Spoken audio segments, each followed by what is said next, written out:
After spending 24 years in prison, a Midland man has been exonerated by the Texas Court of Criminal Appeals.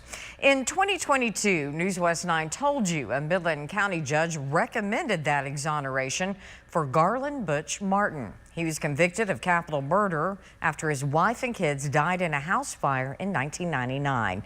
Today, he's a free man. News West 9's Tyler Dupnick is here to get you up to date on the case. Tyler, what did you find out?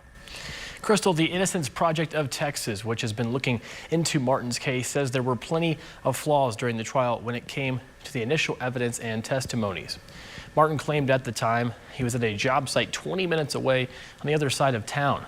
Testimony in the original trial claimed investigators found traces of charcoal lighter fluid and the chemical nopar, which was said to have been from an oil lamp. Now, arson investigators testified that the fire was intentionally set after the investigation found evidence of accelerants and pour patterns, which are commonly found in large arson fires.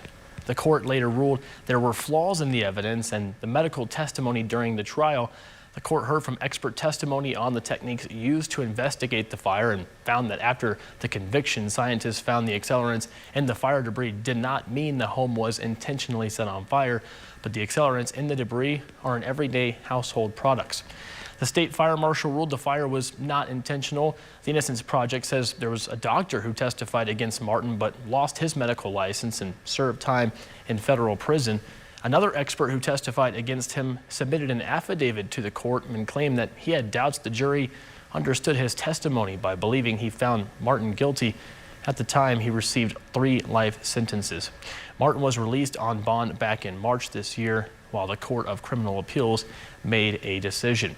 Now tonight, Martin says, quote, "I knew one day I would get justice for me and my family, and I am so happy that day has finally come," end quote.